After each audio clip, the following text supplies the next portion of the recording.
ဒီနေ့မှာဆိုရင်တော့ second gateway နဲ့အတူပဲ second ရဲ့ review အကြောင်းလေးပြောပြပေးမယ်။ gateway မှာကန်တူးကျင်တဲ့ညီကိုတွေကတော့အဆုံးထိကြည့်ပြီးတောင်းဆိုကြပါတယ်။ဒီမှာအရင်ဆုံးမြင်တွေ့ရမှာကတော့ diamond 349တန် pass ရယ် diamond 599တန် pass ရယ်ဆိုပြီးနှစ်ခုတွေ့ရတယ်။ဒီနှစ်ခုမှာဘယ်အတန်လဲဆိုရင် diamond 599တန် pass ကပိုပြီးတန်တာကိုမြင်ရလိမ့်မယ်။ဘာလို့လဲဆိုရင် COA 150ပြန်ရမယ့်အပြင်ကျောင်းချဲ second ဟိုမှာရမှာဖြစ်လို့ diamond 599ကတော့ပိုပြီးတန်တယ်။ဒါဆို diamond 599တန်ဝယ်လိုက်မယ်။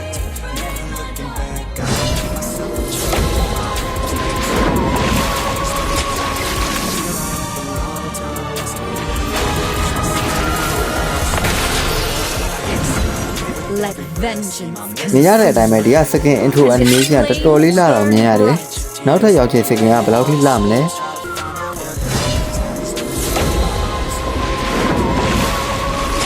ဒီလို second ထက်ဆိုင်တော့ဒီရောက်ချင် second လေးကပိုပြီးလှတယ်။ပိုပြီးတော့လည်းမိုက်တာကိုတွေ့ရတယ်။ဒါဆိုရင် second ရဲ့ scale ဘယ်လောက်ထိမိုက်မလဲကြည့်ကြည့်မယ်။ ဒီစိတ်အထက်ကိုတရားကြည့်ရလောက်ဆိုရင် Moscow ရဲ့ AD အသေးစားလေးကိုတွားပြီးမြင်နေ။ K1 ကဘယ်မှမတည်တဲ့ငှက်ကြီးထွက်လာမှဖြစ်ပြီးရန်တူထိမှန်နေတဲ့အခါအဝိုင်းပုံစံလေးပေါ်လာမှဖြစ်ပြီးအလဲမှာမျက်လုံးလေးနဲ့ပါဘေးပတ်ပတ်လဲမှာလပိုင်းလားငမန်းလားမသိပေမဲ့အဲ့ကောင်တွေရဲ့စိုးကြုံတုံးကူကဘေးပတ်လဲမှာဝိုင်းနေမှာဖြစ်ပါတယ်